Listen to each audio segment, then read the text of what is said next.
సంక్రాంతి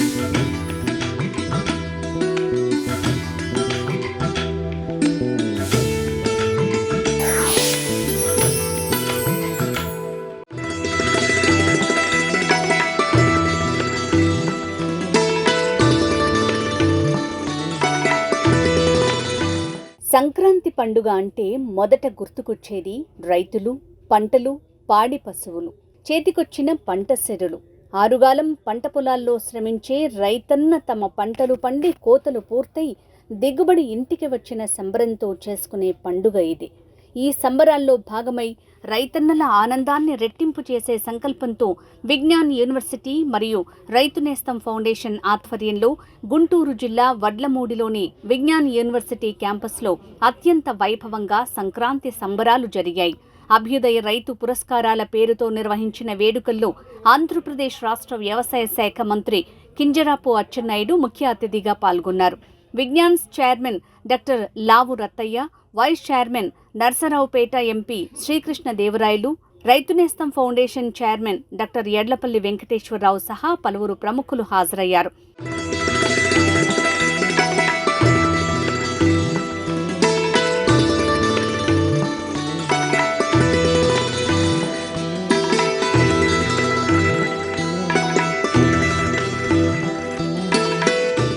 వ్యవసాయ నిపుణులు, అధికారులు, పర్యావరణ ప్రకృతి ప్రేమికులు, కర్షక మిత్రులు, విజ్ఞాన్ యూనివర్సిటీ సిబ్బంది, విద్యార్థులు సంక్రాంతి వేడుకల్లో పాల్గొన్నారు. సంబరాల్లో భాగంగా నిర్వహించిన సాంస్కృతిక కార్యక్రమాలు ప్రత్యేక ఆకర్షణగా నిలిచాయి. సందర్శకులను ఎంతగానో ఆకట్టుకున్నాయి.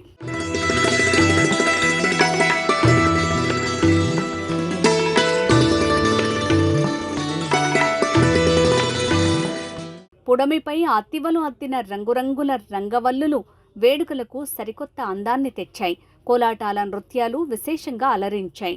సంబరాల వేదిక వద్ద వ్యవసాయ అనుబంధ రంగాల స్టాల్స్ ఏర్పాటు చేశారు. ఆధునిక సాగు యంత్రాలు, పంట ఉత్పత్తులు, వ్యవసాయ అనుబంధ రంగాల పుస్తకాలు తదితర స్టాల్స్ కొలువుదీరాయి.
సందర్భంగా ఆంధ్రప్రదేశ్ రాష్ట్ర వ్యవసాయ శాఖ మంత్రి కింజరాపు అచ్చెన్నాయుడు మాట్లాడుతూ రైతులు కొత్త సాంకేతికతను అందిపుచ్చుకుని వ్యవసాయంలో ముందుకు సాగాలని సూచించారు.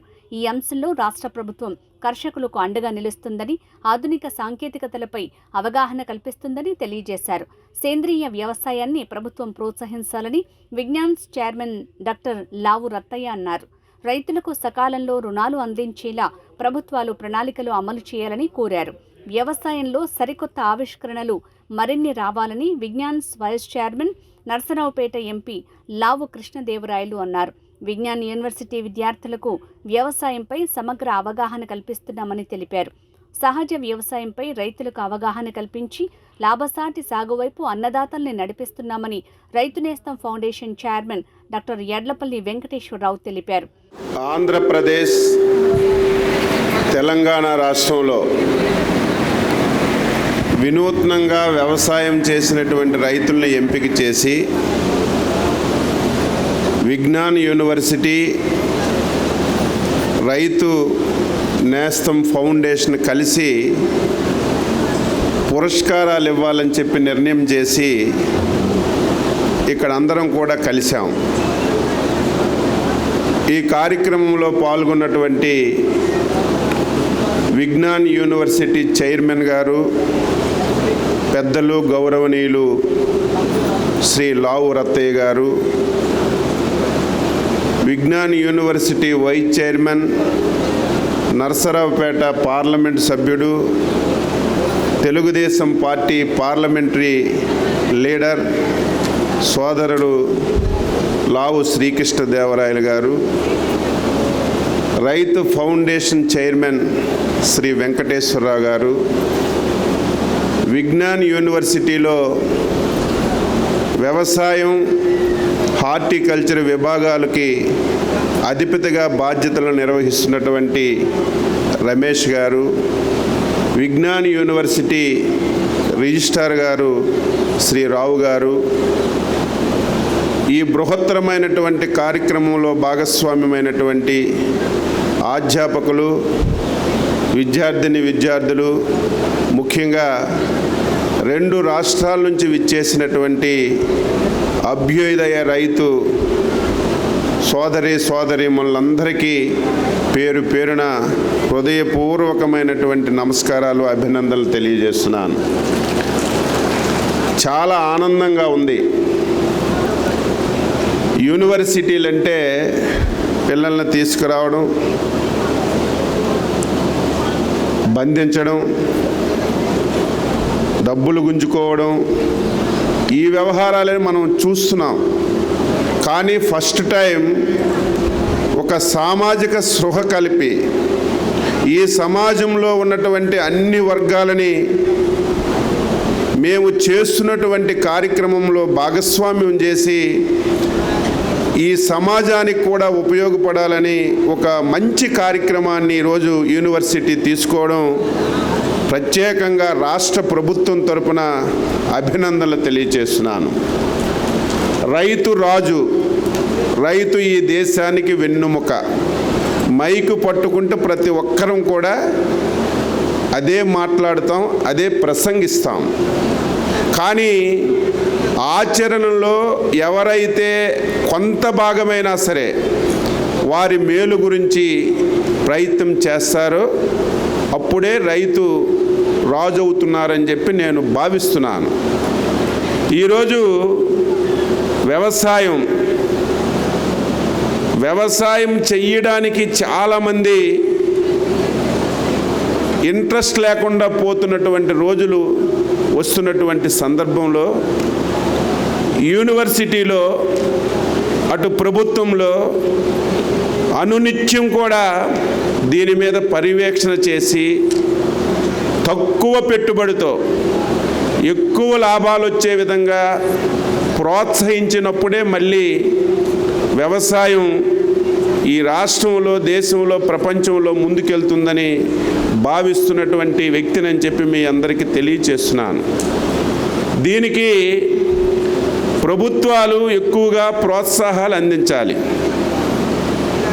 రైతు తక్కువ పెట్టుబడితో ఎక్కువ లాభం రావాలంటే ఇప్పుడే పెద్దలు చెప్పినట్టుగా ఒకప్పుడు రైతు బాగా కష్టపడేవాడు. ఆ రోజు వ్యవసాయం చేయడానికి కూడా చాలామంది అందుబాటులో ఉండేవాళ్ళు. కాలక్రమేణా చూస్తే వ్యవసాయం చేయడానికి జనాలు లేనటువంటి పరిస్థితి, దొరకనటువంటి పరిస్థితి మనకి ఈరోజు కనిపిస్తుంది. దీన్ని మనం అధిగమించాలంటే యాంత్రీకరణ తీసుకురావాలి. యాంత్రీకరణ కూడా ఈరోజు అధునాతనమైనటువంటి యాంత్రీకరణ వచ్చింది. భూమిలో విత్తనం పెట్టిన నుంచి ప్రోడక్ట్ అమ్మే వరకు కూడా యాంత్రీకరణతో మనం చేసే పరిస్థితి వచ్చింది. ఈరోజు మనం వచ్చిన తర్వాత మళ్ళీ యాంత్రీకరణ మీద ఎక్కువ ప్రయారిటీ పెడుతున్నాం. యాంత్రీకరణ కూడా ఏవో ప్రభుత్వాలు తీసుకొచ్చి రైతుకి అంటగట్టడం కాదు. రైతుకి ఏది కావాలంటే అది, ఏ కంపెనీ కావాలంటే ఆ కంపెనీ, ఏ వస్తువు కావాలంటే ఆ వస్తువు అందించేటప్పుడే రైతుకి మేలు జరుగుతుంది. నేను స్పష్టంగా రాష్ట్ర ప్రభుత్వం నుంచి రైతాంగానికి మాటిస్తున్నాం. యాంత్రీకరణకి అత్యంత ప్రాధాన్యత ఇచ్చి వ్యవసాయానికి పూర్తిగా సహకరిస్తామని చెప్పి ఈ సందర్భంగా తెలియజేస్తున్నాను. దీనికి తోడు ఇంకొక స్టెప్ మనం ముందుకెళ్ళాం. డ్రోన్ టెక్నాలజీ వచ్చింది. ఈరోజు డ్రోన్స్ అనేవి ఒకప్పుడు పెళ్ళిళ్ళలో వీడియోస్ తీయడానికి, ఫొటోస్ తీయడానికి ఉపయోగపడాయి. ఈరోజు డ్రోన్స్ సమాజానికి చాలా ఉపయోగకరంగా తయారయ్యాయి. అందులో వ్యవసాయంలో డ్రోన్స్ ఉపయోగం బాగా పెరిగింది. ఒక డ్రోన్ ఒక వ్యవసాయంలోకి పంపిస్తే ఆ వ్యవసాయంలో ఏ డిసీజ్ ఉంది, ఆ డిసీజ్కి ఏ మెడిసిన్ ఇమీడియట్గా కొట్టాలని డ్రోనే ఐడెంటిఫై చేసే టెక్నాలజీ ఈరోజుకి వచ్చింది. ఒక ఎకరా పొలం పెట్టుకుంటే ఒక డిసీజ్ వస్తే మొత్తం ఎకరా పొలానికి మనం పిచికారీ చేసే పరిస్థితి ఈరోజు ఉంది. కానీ డ్రోన్ టెక్నాలజీ వల్ల ఎక్కడ డిసీజ్ ఉందో అక్కడే పిచికారీ చేసే ఒక నూతన విధానం ఈరోజు వచ్చింది. ఇవన్నీ కూడా అందిపుచ్చుకొని వ్యవసాయంలో ఉపయోగించాలని ప్రయత్నం చేస్తున్నామని చెప్పి మీ అందరికీ తెలియజేస్తున్నాను. అయితే పెద్దలు చెప్పినట్టుగా ప్రతి ఒక్కరం మాట్లాడుతున్నాం సేంద్రియ వ్యవసాయం అని. దీనివల్ల చాలా ఫలితాలు వస్తున్నాయి. నేను కూడా ఈ 6 మాసాల్లో చాలా దగ్గరికి వెళ్ళి చూశాను. ప్రకృతి వ్యవసాయానికి, ఎరువులతో పెట్టిన వ్యవసాయానికి చాలా తేడా ఉంది. సైక్లోన్స్, తుఫాన్లు మనకు విపరీతంగా వస్తాయి.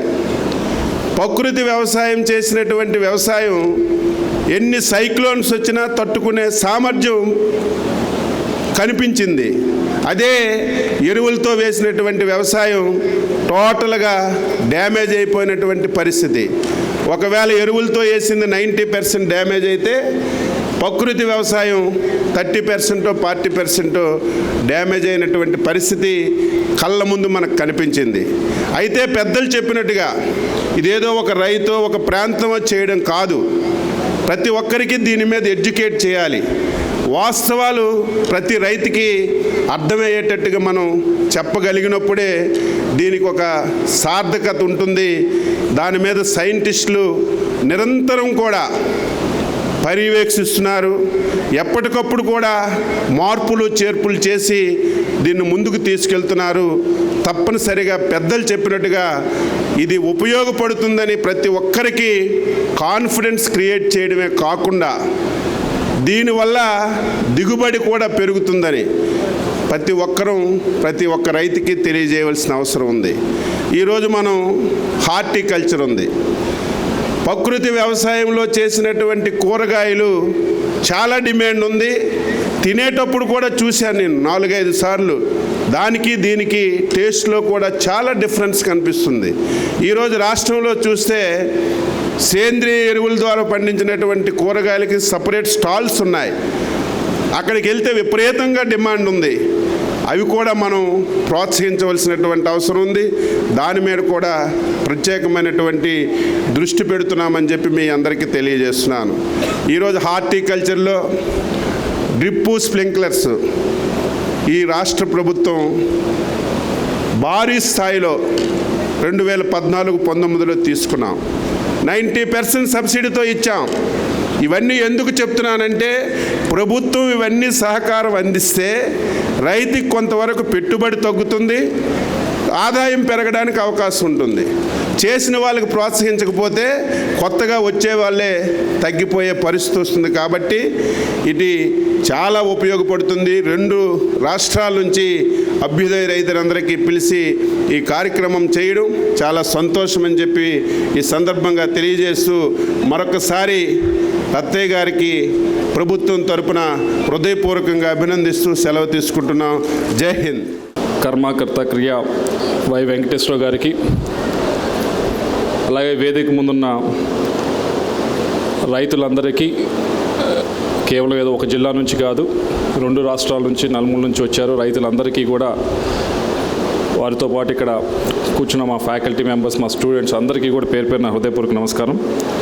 మొదటిసారి వెంకటేశ్వర గారు వచ్చి చెప్పారు, ఇలా ఆదర్శ రైతులు ఉన్నారండి రాష్ట్రం, 2 రాష్ట్రాల మీద దాదాపు 250-300 మంది దాకా ఉన్నారు. వీరందరినీ కూడా దగ్గరికి తీసుకొచ్చి సన్మానించడం కంటే కూడా వీళ్ళ ఐడియాస్ అన్నింటినీ కూడా వీళ్ళు ఎలా చేస్తున్నారు, వీరు ఏ విధంగా కొత్త పద్ధతిలో వ్యవసాయం చేస్తూ ఉన్నారు అనే దాన్ని మీ అందరూ ప్రాక్టికల్గా మీరు చేస్తూ ఉంటారు. దాన్ని మా స్టూడెంట్స్కి కూడా కొద్దిగా ఎక్స్ప్లెయిన్ చేస్తే బాగుంటుందనే ఉద్దేశంతో మీ అందరికీ కూడా తీసుకురావడం జరిగింది. ఈ చుట్టుపక్కల ఈ జిల్లాలోనే కాదు, ఈ రాష్ట్రం ఎక్కువగా అగ్రికల్చర్ మీద ఆధారపడి ఉన్నప్పుడు దాంట్లో ఎంత ఇన్నోవేటివ్గా ఎంత కొత్త టెక్నాలజీస్ దానిలో తీసుకొస్తే, ఒక యూనివర్సిటీగా మనం ఉన్నప్పుడు దానిలో తీసుకుని వస్తే ఈ డిస్ట్రిక్టే కాదు ఈ స్టేట్ కూడా మరింతగా డెవలప్ అవుతుందనే మా ఉద్దేశం. అందుకని దాంట్లో భాగంగా ముందుగా అగ్రికల్చర్ బీఎస్సీ కోర్సు, దాంతోపాటుగా అగ్రికల్చర్ ఇంజనీరింగ్ కోర్సు, దాంతోపాటుగా ఫుడ్ టెక్నాలజీ కోర్సు, ఈ మూడింటిని కూడా ఇక్కడ కొన్ని సంవత్సరాలుగా నడుపుతూ ఉన్నాం. చిన్న డిపార్ట్మెంట్స్ అన్నట్లు కాకుండా దాన్ని వన్ ఆఫ్ ద బిగ్గెస్ట్ డిపార్ట్మెంట్స్గా వాటికి కావాల్సిన ల్యాబ్స్ కానీ, వాటికి కావాల్సిన సెంటర్ ఆఫ్ ఎక్సలెన్స్ కానీ, వాటికి కావాల్సిన అన్నిటికంటే ముఖ్యంగా కావాల్సిన ఫ్యాకల్టీ ఇక్కడ ఈ కోర్సెస్లో ఉన్న వాళ్ళందరూ కూడా కేవలం ఏదో ఈ రాష్ట్రం నుంచి వచ్చిన వాళ్ళు కాదు, మొత్తం దేశం మొత్తం మీద నుంచి వచ్చిన వాళ్ళందరూ కూడా ఈ కోర్సెస్ని ఇక్కడ చెప్తా ఉన్నారు. ఇవన్నీ కూడా ఈ అగ్రికల్చర్ ఫోకస్తో ఈ కోర్సెస్ స్టార్ట్ చేసిన తర్వాత దాని మీదే రీసెర్చ్ కానీ దాని మీద అప్లికేషన్స్ తయారు చేయించడం, వీటన్నిటిని కూడా ఈ ఏరియాని ఈ స్టేట్ని అర్థం చేసుకొని దాన్ని మనం ఎలా కాంట్రిబ్యూట్ చేద్దాం, ఎలా చేస్తే బాగుంటుందనే ఉద్దేశంతో ఇవన్నీ కూడా చేస్తూ ఉన్నాం. అయితే ఇంకా చేయాల్సిన అవసరం ఉంది. ఎందుకంటే క్లాస్లో కూర్చొని మా ఫ్యాకల్టీ చెప్పేది ఒకటి, కానీ ఆన్ ద ఫీల్డ్ నిజంగా వ్యవసాయ క్షేత్రంలో మీరు చేసేది, మీకున్న ఎక్స్పీరియన్స్తో మీరు ఏ విధంగా కొత్తగా పద్ధతులను అవలంబిస్తూ ఉన్నారు అనేది చేసేది మరొకటి. అది 2 కలిస్తేనే మీకు ఉండే సమస్యలు అవన్నీ కూడా మీరు వైపు నుంచి మా ఫ్యాకల్టీకి తెలిసి, మా స్టూడెంట్స్ దానికి సంబంధించిన ఆ సమస్యలకు సంబంధించిన వాటికి పరిష్కారాలను మీకు చూపించగలిగితేనే ఈ 2 కూడా కలిసినట్టు అవుతుంది. అలా కాకుండా వీరి పని చేసుకొని మీరు పని చేసుకుంటా ఉంటే పెద్ద ఉపయోగం ఉంటుంది. దాదాపుగా దానికి 2 3 పండించి కొత్త విధానంగా మీరు చేస్తూ ఉన్నారు. మిగతా వారందరూ అదే ఎకరంలో దాదాపు 10 లీటర్లు పైగా ఫెర్టిలైజర్ వాడితే మీరు దాంట్లో సగం అంతకంటే తక్కువ వాడుతూ మీరు అందరూ కూడా వ్యవసాయం చేస్తూ ఉన్నారు. మీరు చూపిస్తూ ఉన్నారు, మీరు ఎగ్జాంపుల్గా చూపిస్తూ ఉన్నారు. మీరు చేసే పద్ధతులు మిగతా వారందరికీ కూడా ఒక ఎగ్జాంపుల్గా మీరు చూపించే పరిస్థితిలో ఉన్నారు. కానీ అది మీ 250 మందో మీ 300 మందో ఉంటే సరిపోదు. దాన్ని మరింతగా ఎక్కువ మంది దగ్గరికి తీసుకువెళ్ళాలి అంటే వీటిని మా స్టూడెంట్స్ అర్థం చేసుకోవటం, మా ఫ్యాకల్టీ అర్థం చేసుకోవటం, అలాగే మా స్టూడెంట్స్ని మా ఫ్యాకల్టీని మీరు కూడా అర్థం చేసుకొని వీటిని ఇన్స్టిట్యూట్ని మీ ఇన్స్టిట్యూట్ లాగా ఫీల్ అయ్యి మీకేమన్నా సమస్య వచ్చినప్పుడు, మీకేమన్నా పరిష్కారం కావాల్సి వచ్చినప్పుడు మొట్టమొదటిగా గుర్తు రావాల్సింది, అరే విజ్ఞాన యూనివర్సిటీకి వెళ్ళి అక్కడ ఫ్యాకల్టీని అడుగుదాం, అడిగితే దీనికి ఏదో ఒక విధంగా విధంగా పరిష్కారం చూపిస్తారనే ఆలోచన రావాలనే ఉద్దేశంతో ఈ కార్యక్రమం అనేది మిమ్మల్ని తీసుకొచ్చి ఇక్కడ కూర్చోబెట్టడం అనేది మా స్టూడెంట్స్ ముందు కూర్చోబెట్టడం అనేది జరుగుతూ ఉన్నది. ఇప్పుడే చూస్తుంటారు కొంతమంది స్టాల్స్ కూడా పెట్టారు. దానిలో మిర్చికి సంబంధించి ఇబ్బంది పడుతూ ఉన్నారు. దానికి సంబంధించిన ఫెర్టిలైజర్ కూడా ఇక్కడ డెవలప్ చేస్తున్నారు. ఆర్గానిక్ది ఫెర్టిలైజర్ కూడా డెవలప్ చేస్తున్నారు. సో అది సమస్య తెలిస్తే వీరికి ఏదో ఒక విధంగా దాన్ని స్టూడెంట్స్ కానీ వీళ్ళందరూ కూడా వర్క్ చేయడానికి ఉంటుంది. ఇది ఒకటే కాదు, మరింతగా ఐఓటీ అనేది రావాలి. ఐఓటీ అంటే పరికరాలు రావాలి, మెకనైజేషన్ అనేది రావాలి. ఇప్పటికి కూడా మీరు అందరూ అడిగితే చెప్పేది ఎక్కువ ఖర్చు దేనికి అవుతుంది అంటే ఇథనాల్కి కాదు, లేకపోతే రసాయనాలకు కాదు, కానీ దాంట్లో పనిచేసే దానికి కూలీల మీద ఎక్కువ ఖర్చు అవుతా ఉంది అనేది మీరు అందరూ కూడా చెప్పేది. పైగా దొరకపోవడం అనేది కూడా మీరు అందరూ చెప్పేది. దాన్ని ఎలా తగ్గించడం, దాన్ని తగ్గించి మీకు ఇంకా లాభం ఎలా చేకూర్చడం అనే దానిపైన కూడా వర్క్ చేయాల్సిన అవసరం ఉంది. అది కూడా ఒక ఛాలెంజ్గా తీసుకొని ఇన్స్టిట్యూట్ వైపు నుంచి, యూనివర్సిటీ వైపు నుంచి చేస్తే బాగుంటుందని నా ఉద్దేశం. అలాగే మొన్నే నన్ను అచ్చెన్నాయుడు గారు ఇద్దరం కూడా ఆచార్య ఎన్జీ రంగా యూనివర్సిటీలో కూడా కలవటం జరిగింది. ఆ రోజు కూడా మాట్లాడటం జరిగింది. ఆ రోజు కూడా ఒక కాల్ ఇవ్వటం జరిగింది. ఏమిటంటే ఆ రోజు చెప్పింది, ఇప్పుడున్న దానికి ఇప్పుడు ఎంతైతే మనం ఉత్పత్తి చేస్తున్నామో దాన్ని మనం డబుల్ ఎలా చేయాలి, డబల్ చేస్తూనే ఇప్పుడు ఎంతైతే వాడుతున్నామో అంటే నీరైనా కానీ, అలాగే రసాయనాలు కానీ, ఫెర్టిలైజర్స్ అయినా కానీ, వీటిని వాడేదాన్ని సగం ఎలా చేయాలి, ఇప్పుడు వాడేదానికంటే కూడా సగం ఎలా చేయాలి, half the inputs double the output అనేది ఎలా చేయాలి, దానిపైన స్టూడెంట్స్ ఇక్కడ ఎవరైతే ఉన్నారో మీకు నిజంగా దానిపైన కొద్దిగా అవగాహన రావాలి అంటే ఇక్కడ ఉన్న రైతులు దాదాపుగా ఇక్కడ మీరందరినీ ఇక్కడ తీసుకొచ్చారంటే మీరందరూ అది చేస్తున్నట్లే అని నా ఉద్దేశం. వీరితో కూర్చుంటే నిజంగా ప్రాక్టికల్గా తెలుస్తుంది. అలాగే ఇక్కడ కొన్ని వీరు కూడా చేయడం జరిగింది. ఐఓటీస్ కొన్ని ఇన్స్ట్రుమెంట్స్ సంబంధించి కూడా మీ వ్యవసాయ క్షేత్రాల్లో ఉపయోగించుకోవడానికి వాటిని కూడా మీరు ఏ విధంగా ఉపయోగించుకోవచ్చో వారితో కూర్చొని మాట్లాడితే అవుతుందనే నా ఉద్దేశం. దానికి కేవలం సన్మానించి పంపించడం అనేది ఒకటి, కానీ మీ అందరినీ ఒక దగ్గర తీసుకురావడం అనేది మాది ఒకటి. కానీ ఈ రెండోది సరిగ్గా జరిగితే, పకడ్బందీగా జరిగితే మీకు ఉపయోగం, అలాగే ఇక్కడ ఉన్న స్టూడెంట్స్కి ఉపయోగం, రైతులకి ఉపయోగం, స్టేట్కి కూడా ఉపయోగం. అది జరగాలని చెప్పి ఆశిస్తూ మరొకసారి ఇక్కడికి ఈరోజు పిలవగానే నేను జస్ట్ ఒకసారి కాల్ చేసి ఇలా కార్యక్రమం చేస్తూ ఉన్నాము అని చెప్పి అచ్చెన్నాయుడు గారిని కోరాను. అన్న 1 minute నేను వస్తాను పెట్టుకోండి అని చెప్పి ఆయన వెంటనే ఒప్పుకొని రావడం జరిగింది. ఆయనకి అందరి తరపున కూడా ప్రత్యేకంగా ధన్యవాదాలు తెలియజేసుకుంటూ సెలవు తీసుకుంటాం. మీ అందరికీ సంక్రాంతి శుభాకాంక్షలు. మీ అందరూ ఇక్కడికి వచ్చినందుకు మరీ మా యూనివర్సిటీ తరఫున, మా స్టూడెంట్స్ తరఫున, నా తరఫున, అందరి తరఫున మరీ మీకు ధన్యవాదాలు, కృతజ్ఞతలు తెలియజేస్తున్నా.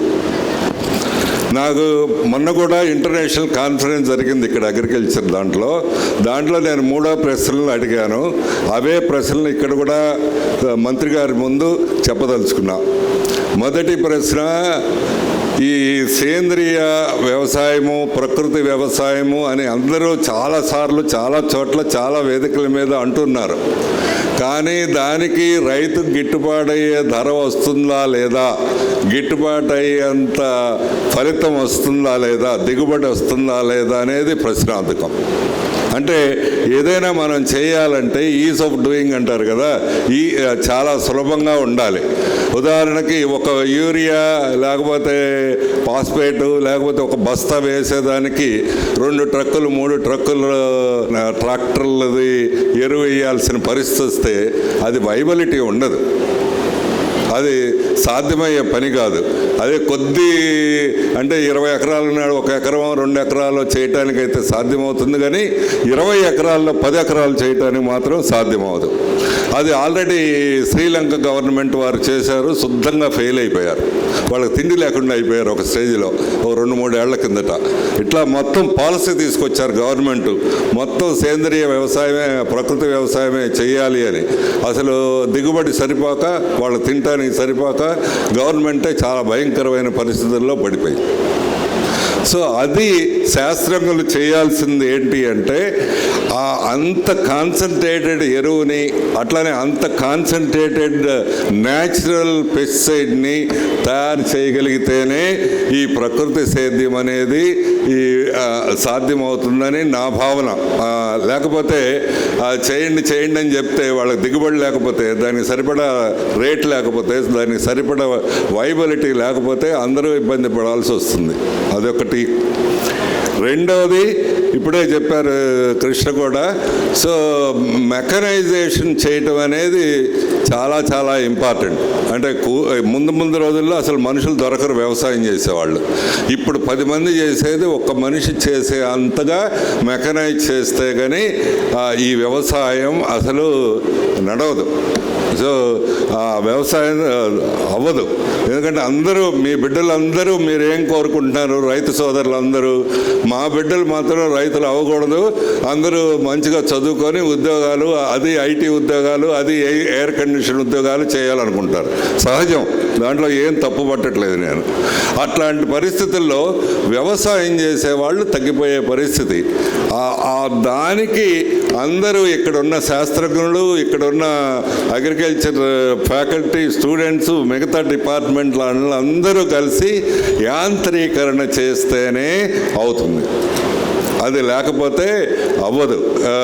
వ్యవసాయం ముందు రోజుల్లో చేసేవాళ్ళు తక్కువైపోతారు. సో అది కూలీలు దొరకట్లేదు, రేట్లు ఎక్కువైపోయినాయి, గిట్టుబాటు అవ్వట్లేదు. ఇలాంటి పరిస్థితి. ఎంత యాంత్రీకరణ చేస్తున్నాము అనేది ఇప్పుడు కొంత చేశారు. ఈ వరి ఇదంతా వీటికి కొయ్యటము ఇదంతా చేస్తున్నారు, కానీ అది సరిపోదు. ప్రతి దాన్ని పెస్టిసైడ్ వేయటం కానీ, ఫర్టిలైజర్ వేయటం కానీ, ఆ దిగుబడి తీసుకోవటానికి కానీ, లేకపోతే నాటడానికి కానీ అన్నిటినీ యాంత్రీకరణ చేయాల్సిన పని. ఇప్పుడు 10 మంది 50 మంది చేసే పని ఒక మనిషి 2 మనుషులు చేసే పరిస్థితి అవ్వాలి. నేను మా వాళ్ళకి చాలా రోజుల నుంచి చెప్తున్నా, ఇక్కడ ప్రతి అంతా చేయటానికి, దాని విత్తనాలు నీళ్లు పెట్టడానికి, ఎరువు వేయటానికి, దాని దిగుబడి తీసుకురావటానికి ఒక కిలోకి 20 రూపాయలు ఖర్చు అయితే, దాన్ని కొయ్యటానికి 9 రూపాయలు 8 రూపాయలు ఖర్చు అవుతుంది. దాన్ని తీయటానికి, చెట్టు నుంచి తీయటానికి 8 రూపాయలు 9 రూపాయలు ఖర్చు అవుతుంది. దానికి ఏమీ యంత్రం లేదు, ఏమీ లేదు. ఇంత మనం కమ్యూనికేషన్లో డెవలప్ అయ్యాం, ట్రాన్స్పోర్ట్లో డెవలప్ అయ్యాం, అన్నిట్లోనూ డెవలప్ అయ్యాం, అన్నీ ఉన్నాం. వ్యవసాయంలో మాత్రం అక్కడే ఉన్నాం. ఈ మొత్తం చేయటానికి, నీళ్లు పెట్టడానికి, ఫర్టిలైజర్ వేయటానికి, పెస్టిసైడ్ వేయటానికి, దాన్ని పండించడానికి 20 రూపాయల కిలో ఖర్చు అయితే, దాన్ని తీయటానికి 9 రూపాయలు 10 రూపాయలు ఖర్చు అవుతుంది. This is the second thing for all the faculty and students, not only agriculture faculty అని కాదు, అందరి ఇంజనీరింగ్ కాలేజీలు లేకపోతే అందరి టెక్నాలజీతో ఇది అనుసంధానం అయితే కానీ కుదరదు. మూడవ ప్రాబ్లం ఏంటంటే, ఇవన్నీ కొత్త టెక్నాలజీతో కూడా అనుసంధానం చేయాలి. ఆర్టిఫిషియల్ ఇంటెలిజెన్స్, ఐఓటీతో కూడా అనుసంధానం చేయాలి. అంటే నార్మల్గా జరిగేది ఏంటి, ఓ మిరప తోట వేస్తాం, మిరప తోట పురుగు పడిందని ఎప్పటికో తెలుస్తుంది, అది అంతా పంటంతా పాడైపోయిన తర్వాత తెలుస్తుంది. అప్పుడు చేయగలిగింది చాలా తక్కువ ఉంటుంది, అప్పటికే పోయింది ఇది. కానీ మొదటి మొక్కకి పురుగు పడినప్పుడు తెలియజేసే ఐఓటీ టెక్నాలజీ రైతు దగ్గర ఆ సెల్ ఫోన్లో చూసుకునే పరిస్థితి ఉండాలి. అది పాసిబుల్ గ్యారెంటీగా. సామాజిక సమస్య మీ అందరికీ తెలుసు, రైతులకున్న సామాజిక సమస్య. వీడు 20-30 ఎకరాలు ఉంటుంది, 10 లక్షల ఆదాయం వస్తుంది, మంచి బలంగా ఉంటాడు కుర్రాడు, అయినా పెళ్లి చేసుకోవడానికి ఆడపిల్లలు సిద్ధంగా లేరు. అన్నీ బాగుంటాయి, ఎందుకంటే వీడికి మట్టి అవుతుంది, బురద అవుతుంది, వీడు చూడటానికి బాగుండడు అని ఎవరో చిన్న ఉద్యోగం చేసే, క్లర్క్ ఉద్యోగం చేసేవాడిని రెడీగా అయిపోతారు. రైతుకు కూడా అంత హాయిగా పనిచేసేట్టు, అతను కూడా కారులో వెళ్ళేటట్టు, అతను కూడా టెక్నాలజీ ఉపయోగించేట్టు, అతను కూడా సెల్ ఫోన్లో ఇదంతా చూసుకునేట్టు, వాళ్ళ ఇంట్లో టీవీలో చూసుకునేట్టు అంత టెక్నాలజీ వస్తే కానీ వ్యవసాయం నిజంగా ఆధునీకరణ జరగదు. అప్పుడే మీ ఇక్కడ అంత ఆధునికమైన రైతులు ఉన్నారు, కొత్తగా సేద్యం చేసే రైతులు ఉన్నారు, అందుకనే ఇక్కడ పురస్కారం చేయబడుతుంది. వారందరూ మీరు ఇట్లాంటిది ఈ కాలేజీని యూనివర్సిటీని మీరు అడగాలి, మీరు వాళ్ళతో కూర్చోవాలి, కూర్చొని అది జరిగేటట్టు చేయించాలి. అది చాలా సామాజికమైన సమస్య. మాకు ఎక్కడెక్కడో దూరం నుంచి వేరే భాష వచ్చిన పిల్లల్ని తీసుకొచ్చి చేసుకుంటున్నారు పెళ్ళి, ఇక్కడ వాళ్ళు చేసుకోకపోతే. చాలా భయంకరమైన సమస్య అది. అవును, వాళ్ళ భాష కూడా రాదు, ఇక్కడికి వచ్చిన తర్వాత భాష నేర్చుకుంటున్నారు పాపం. ఆ ట్రైబ్స్ వాళ్ళందరినీ తీసుకొచ్చి చేర్చుకుంటున్నారు. సో అది ఉండకూడదు. వీడు ఆరోగ్యంగా ఉంటాడు, వ్యవసాయం ఇది వస్తుంది. ఇవన్నీ పోవాలంటే ఈ 3-4 అంశాలు, సేంద్రియ వ్యవసాయం ఇంకా రీసెర్చ్ బాగా తరోగా చేసి ఎంత హ్యాండీగా చేయగలిగితే, ఎంత వైబుల్గా చేయగలిగితే అప్పుడే మనం ఎంకరేజ్ చేయాల్సిన పరిస్థితి. అప్పటిదాకా ఎక్స్పెరిమెంటేషన్ జరుగుతూ ఉండాల్సింది. అట్లానే చాలా IoT, ఇంకా ఆర్టిఫిషియల్ ఇంటెలిజెన్స్, మెషిన్ లెర్నింగ్, ఇవన్నీ మాకు ఇక్కడ ఉన్న ప్రత్యేకం ఏంటంటే అగ్రికల్చర్ అన్ని కాలేజీలో అగ్రికల్చర్ మాత్రమే ఉంటుంది. ఇక్కడ అన్ని బ్రాంచ్లు ఉన్నాయి. Agriculture technology, computer science, electronics, electrical అన్ని బ్రాంచీలు ఉన్నాయి. కాబట్టి ఆ బ్రాంచీలన్నీ దీంతో అనుసంధానం చేసి రైతులకు మేలు చేయగలిగితే ఈ పురస్కారాలకు ఇచ్చే కంటే 100 రెట్లు వాళ్ళకి మేలు చేసినట్టు అవుతారు, 100 రెట్లు వాళ్ళకి సహాయం చేసినట్లు అవుతారు. అవును, సో అది చేయగలగాలి. తర్వాత చివరిగా నేను ఎప్పుడో చాలా వేదికల మీద అంటూ ఉండేవాడిని, ఏమని, చిన్న బడ్డీ కొట్టు పెట్టుకుంటే వాడికి లోన్ ఇచ్చేస్తారు, లేకపోతే చిన్న ఇది చేస్తుంటే, చిన్న వ్యాపారం చేస్తుంటే లోన్ ఇస్తారు. 4 ఎకరాల రైతు కూడా సెల్ఫ్ ఎంప్లాయిడే కదా, వాళ్ళకి మాత్రం లోన్ తొందరగా ఎవరు బ్యాంకు వాళ్ళు. కానీ ఈ మధ్యకాలంలో రిజర్వ్ బ్యాంక్ ఆఫ్ ఇండియా 2 లక్షల వరకు ఏ సెక్యూరిటీ లేకుండా ఇస్తామని చెప్పారు. సో అది చాలా సంతోషకరమైన విషయం. అంతే, మిగతా అన్ని పెద్ద ఏమి అడగరు, మిగతా ఏ ప్రొఫెషన్లోనూ అడగరు. రైతు కూడా 60% ప్రజలు ఈ దేశంలో సెల్ఫ్ ఎంప్లాయిడ్. వ్యవసాయాన్ని సెల్ఫ్ ఎంప్లాయిడ్గా తీసుకుంటే వాళ్ళు కూడా సెల్ఫ్ ఎంప్లాయిడ్. వాళ్ళు ఎక్కడ MSMEలో లేరు, వేరే స్మాల్ యూనిట్స్లో లేరు, దేంట్లోనూ లేరు. సో అది policy government of India, state governments చేసి వాళ్ళకి లిబరల్గా పెట్టుబడి వచ్చేటట్టు చేసి ఆ కొత్త పద్ధతులు అవలంబిస్తే ఇక్కడ ఈ ముఖ్యంగా ఇక్కడికి వచ్చిన రైతులు, చాలా కొత్తగా ఆలోచించే రైతులు, చాలా కొత్త బంధాలు చేసే రైతులు డెఫినెట్గా చేస్తారని, వాళ్ళు మిగతా వాళ్ళందరికీ ఆదర్శంగా ఉంటారని నేను మనస్ఫూర్తిగా నమ్ముతున్నాను. మరొకసారి అందరికీ ఈనాటి ముఖ్య అతిథి అచ్చెన్నాయుడు గారికి, నా శిష్యుడు లాంటి వారు అచ్చెన్నాయుడు గారికి, అంటే ఎందుకంటే ఇక్కడ ఒకసారి 1 నెల రోజులు కూడా చదువుకున్నారని చెప్పారు, అచ్చెన్నాయుడు గారికి, అట్లానే శ్రీకృష్ణ, మిగతా పెద్దలందరికీ, ఆహుతులైన పెద్దలందరికీ, విద్యార్థులకు, మరీ ముఖ్యంగా ఇక్కడ పురస్కారం అందుకుంటున్న రైతు సోదరులందరికీ నా హృదయపూర్వక ధన్యవాదాలు. నమస్కారం. అందరికీ నమస్కారం. ముందుగా ఇక్కడికి విచ్చేసిన రైతు దేవుళ్ళందరికీ కూడా నా పాదాభివందనాలు. ఈ బృహత్తర కార్యక్రమానికి నాంది పలికిన విజ్ఞాన యూనివర్సిటీ చైర్మన్ గౌరవనీయులు లావు రత్తయ్య గారికి నా పాదాభివందనాలు. బహుశా దేశంలోనే మొట్టమొదటిసారి 250 రైతు కుటుంబాలని, రైతులను సన్మానించడం బహుశా ఇదే ఫస్ట్ కార్యక్రమం కావచ్చు. ఈ సందర్భంగా మీరందరి యొక్క కరతాళతోటి రత్తయ్య గారిని, అలాగే వారి కుమారుడు కృష్ణదేవరాయలు గారిని మనందరం కూడా అభినందించాలని మీ అందరికీ కోరుతున్నాను. గత నెలలో ఒక సమావేశంలో నర్సరావుపేట ఎంపీ శ్రీ కృష్ణదేవరాయలు గారు, మనం ఒక విజ్ఞాన యూనివర్సిటీలో ఆల్రెడీ మేము అంటే విద్యార్థులకు విజ్ఞానం అందించడమే కాదు, రైతులకు కూడా పెద్ద ఎత్తున వ్యవసాయ విజ్ఞానాన్ని అందిస్తున్నాము. ఆల్రెడీ ఇక్కడ 40 ఎకరాల్లో పెద్ద ఎత్తున వ్యవసాయం, దాని అనుబంధ రంగాల మీద ఎక్కువగా దృష్టి పెట్టి వ్యవసాయాన్ని ప్రోత్సహించడం జరుగుతూ ఉంది.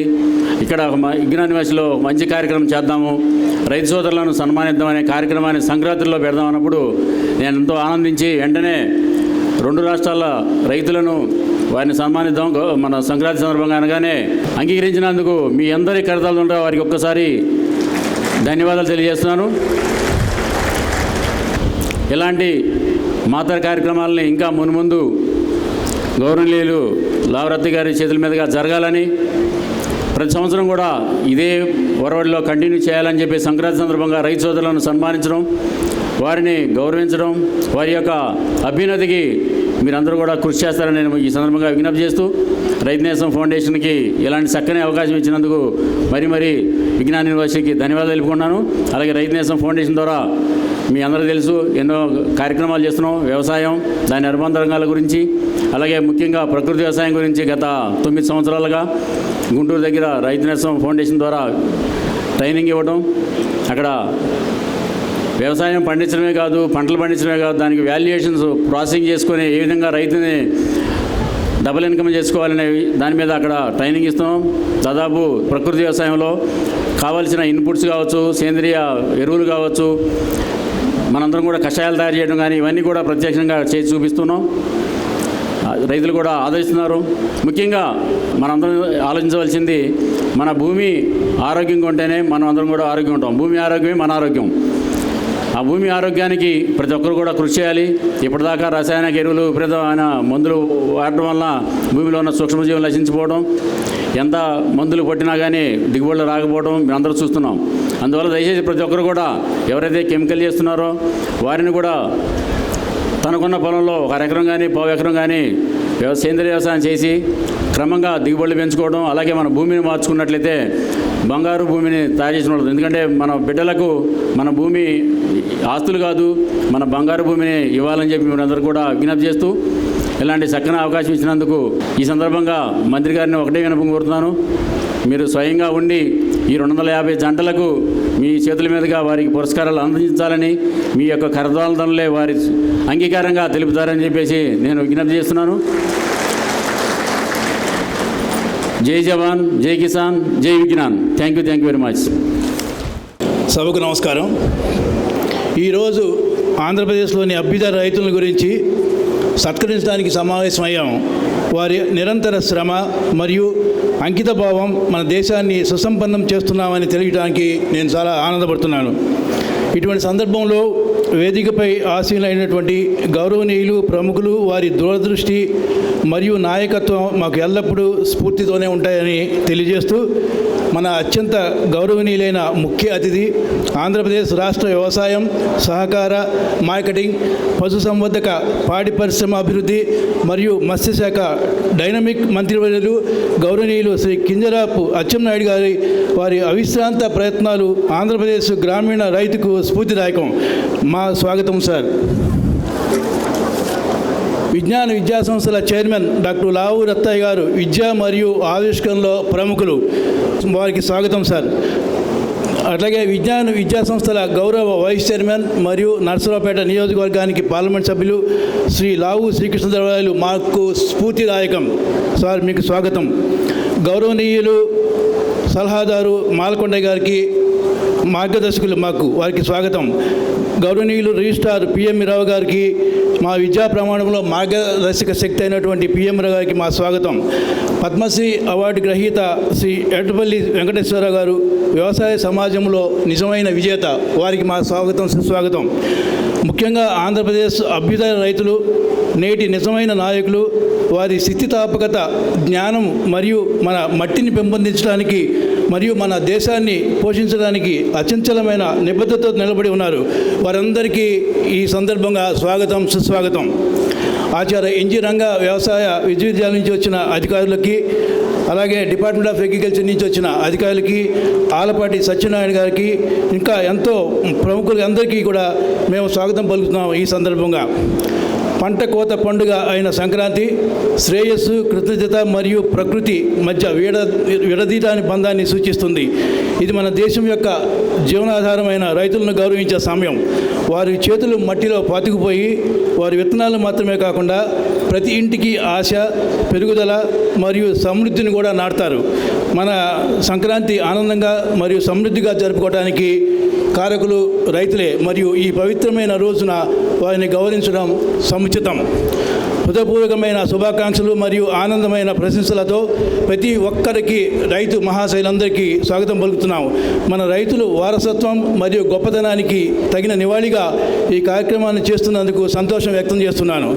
విజ్ఞాన్ విశ్వవిద్యాలయంలోని agriculture and horticulture sciences department March 30, 2021న విజ్ఞాన సంస్థల చైర్మన్ డాక్టర్ లావు రత్తయ్య మరియు గౌరవనీయులైన పార్లమెంట్ సభ్యులు లావు శ్రీకృష్ణదేవరాయల కృషితో ప్రారంభించబడింది. ఈ విభాగం విద్యార్థుల్లో వ్యవసాయ విద్యను ప్రయోగాత్మకంగా నేర్చుకోవడంలో, చిన్నతరహా రైతుల లాభదాయకతను మెరుగుపరచడంలో మరియు స్థిరమైన వ్యవసాయ మరియు ఉద్యాన పద్ధతులను ప్రోత్సహించడంలో తోడ్పడుతుంది. వడ్లమూడి గ్రామంలో పంట సలహా సేవలను అందించేందుకు గ్రామ దత్తత కార్యక్రమాన్ని కూడా ప్రారంభించింది. అగ్రికల్చర్ అండ్ హార్టికల్చర్ సైన్స్ డిపార్ట్మెంట్లో మొదటి బ్యాచ్ విద్యార్థులు ప్రస్తుతం చివరి సంవత్సరంలో ఉన్నారు మరియు జూన్ 25లో విశ్వవిద్యాలయం నుండి గ్రాడ్యుయేట్గా డిగ్రీలు పొందడానికి రెడీగా ఉన్నారు. విజ్ఞాన్ విశ్వవిద్యాలయం ఇలాంటి కార్యక్రమాల ద్వారా విద్య, పరిశోధన మరియు క్షేత్రస్థాయి పరిశోధనల మధ్య ఆంతర్యాన్ని తగ్గించడంలో కీలక పాత్ర పోషిస్తూనే ఉంది. అగ్రో ఫారెస్ట్రీ, ఉద్యాన పంటలు మరియు హైటెక్ నర్సరీ వంటి tree based enterprise incubation centre వంటి కేంద్రాల స్థాపనలో సంస్థ యొక్క పని అంతర్జాతీయ సంస్థలు లాంటి USAID వంటి వారి ఆర్థిక సహాయంతో ఎంతో గౌరవప్రదమైన సంస్థలు నిధులు సమకూర్చుకోవడం జరిగింది. రైతులకు జ్ఞానం మరియు సాంకేతికతో సాధికార కల్పించడంలో దాని అంకిత భావాన్ని ప్రదర్శిస్తూ మనం తెలియజేస్తున్నాం. నాకు ఈ మహత్తర అవకాశం ఇచ్చినందుకు కృతజ్ఞతలు తెలియపరుస్తూ మరొక్కసారి అభ్యుదయ రైతులకు ఇక్కడ ఇచ్చేసిన పెద్దలకి అందరికీ కూడా నా ధన్యవాదాలు తెలుపుతూ హృదయపూర్వక శుభాకాంక్షలు. జై జవాన్, జై కిసాన్, జై విజ్ఞాన్. సంక్రాంతి సంబరాల్లో భాగంగా 250 మంది అభ్యుదయ రైతు దంపతులను ఘనంగా సన్మానించారు. పురస్కారాలు అందజేశారు.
మీకు నచ్చితే లైక్ చేయండి, ఇతరులకు షేర్ చేయండి. వీడియోపై మీ అభిప్రాయాన్ని కామెంట్ రూపంలో తెలపండి. మరిన్ని వ్యవసాయ వీడియోల కోసం రైతు నేస్తం యూట్యూబ్ ఛానల్ ని సబ్స్క్రైబ్ చేయండి. పక్కనే ఉన్న గంట సింబల్ నొక్కి నోటిఫికేషన్స్ ద్వారా తాజా వీడియోల సమాచారం పొందండి.